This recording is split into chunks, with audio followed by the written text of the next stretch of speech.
네, 우리 이번 주의 말씀 제목은 바로 하나님은 세상 모든 나라보다 크신 하나님이세요 라는 제목이에요. 하나님의 말씀도 우리 엄마랑 아빠랑 아가랑 또박또박 따라서 읽어보도록 하겠습니다. 나만이 모든 군대와 함께 하나님의 사람에게로 돌아와서 그의 앞에 서서 이르되 내가 이제 이스라엘 외에는 온 천하에 시인이 없는 줄을 아나이다. 열왕기하 5장 15절 말씀. 아멘.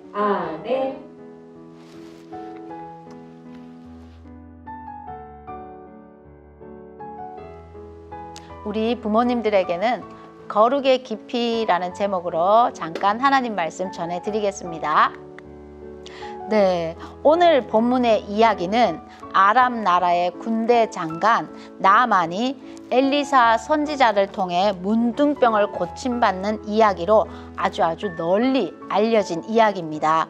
이 당시에 이스라엘의 상황은 점점 더 타락하고 쇠퇴의 길을 걷고 있었던 상황이었습니다.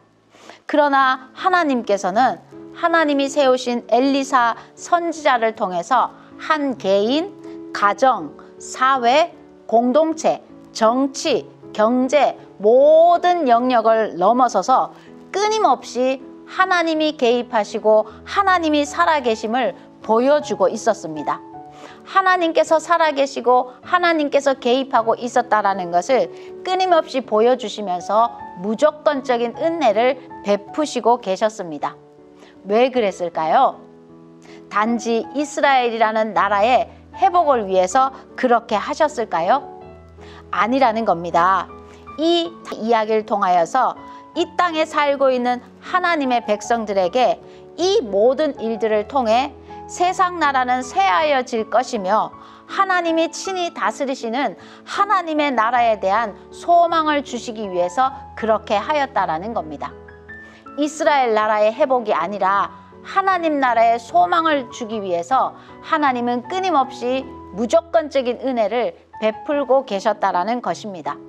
그런 관점에서 오늘의 사건은 이방의 군대 장관의 사건을 통하여서 하나님은 이스라엘에 국한된 것이 아니라 온 세상, 즉 열방을 다스리시는 하나님이심을 드러내시고 하나님 나라의 거룩의 깊이를 보여주고 있는 사건이라고 말씀드릴 수 있습니다.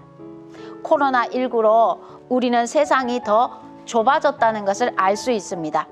온라인 상으로는 이제 더 이상 국경이 없는 시대가 된 것 같습니다. 지구 반대편에서 일어난 사건들을 실시간으로 접할 수 있는 시대가 되었습니다. 이런 시대에 열방을 다스리시는 하나님을 믿는 하나님의 백성들은 자녀를 어떻게 양육해야 할까요? 우리 자녀들을 우리나라를 넘어 세계를 품을 수 있는 자녀들로 양육해야 하지 않을까라는 것입니다. 그런데 믿음의 부모가 먼저 이런 넓고 깊은 안목을 가져야 할 것 같습니다. 나만에게 엘리사 선지자를 소개해준 이스라엘의 무명의 어린 소녀를 통해 하나님 나라의 거룩의 깊이를 어떻게 보여주었는지 세 가지로 말씀드리겠습니다. 첫 번째, 하나님을 의지하는 것의 거룩의 깊이입니다. 이 어린 소녀는 어느 날 갑자기 다른 나라의 군인들에 의해 노예로 사로잡혀가는 처지가 되었습니다. 이 소녀가 부모를 의지하고 살았다라면 이 아이는 아마 타국에서 노예 생활을 견뎌내지 못했을 것입니다. 그러나 이 소녀는 그와 같은 처지에서 하나님을 의지하는 거룩의 깊이를 보여주었습니다. 하나님은 이 소녀를 통해 타락하고 쇠퇴해가는 이스라엘 나라에서 절망하는 사람들에게 하나님을 의지하는 것이 어떤 것인지를 보여주었다라는 것입니다. 하나님은 이스라엘을 넘어 하나님의 나라로 완전하게 일하시고 다스리고 계심을 보여주셨습니다. 여러분도 아시다시피 모세는 3개월에 물에 떠내려 가야 했습니다. 부모를 전적으로 의존하고 있는 젖먹이 아기에게도 끊임없이 하나님은 너를 지키신다, 하나님은 너를 보호하신다는 것을 전해주어야 할 것입니다. 우리 영아부 부모님들, 어떻게 이 진리를 전하고 계실까요? 두 번째는 열방을 넘어 원수를 품는 거룩의 깊이입니다. 이 어린 소녀는 원수의 나라에서, 원수의 집에서 원수를 위해서 일하고 있었습니다. 그러나 분명히 하나님의 보호하심이 있었습니다. 그러나 혹시 우리라면 하나님의 그 보호하심이 보였을까요? 아마 신세 한탄을 하며 하루하루를 보내고 있지는 않았을까요? 그런데 이 소녀는 신세 한탄은커녕 하나님의 순수한 사랑을 오히려 그들에게 전하고 있었다라는 것입니다. 차라리 문둥병이 걸렸으면 빨리 나만이 죽으면 나는 가족에게로 빨리 돌아갈 수 있지 않을까라는 생각은 할 수 없었을까요? 그러나 원수를 하나님의 사랑으로 품은 이 소녀를 통해 하나님의 나라가 이 땅에 실현되는 것을 보게 되었다라는 겁니다. 점점 더 개인주의가 되어가는 시대입니다. 인권이 중요시되고 있지만 더 악한 일들이 벌어지고 있습니다. 이런 길을 가는 것은 결코 쉽지 않은 길일 것입니다.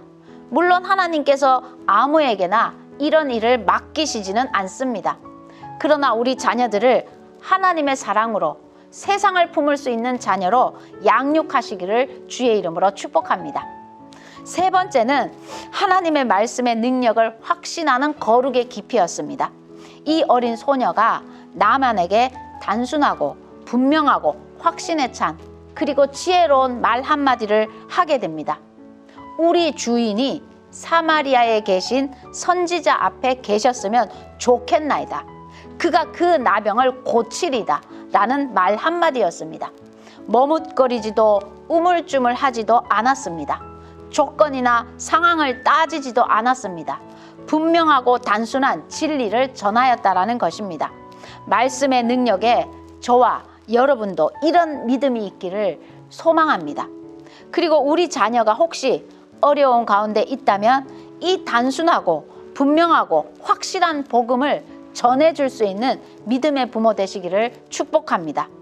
하나님만이 하실 수 있어, 하나님이 너를 도와주실 수 있어, 하나님이 너를 고쳐주신단다 라는 단순하고 분명한 진리의 말을 지혜롭게 전할 수 있는 믿음의 부모 되시기를 주의 이름으로 축복합니다.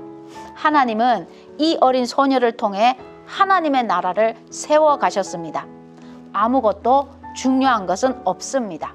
오직 오늘 또 이 지혜의 말씀으로 이 세대가 더 어둡고 악할지라도 오히려 하나님 나라의 거룩의 깊이를 드러낼 수 있는 저와 여러분 되기를 주의 이름으로 소망합니다.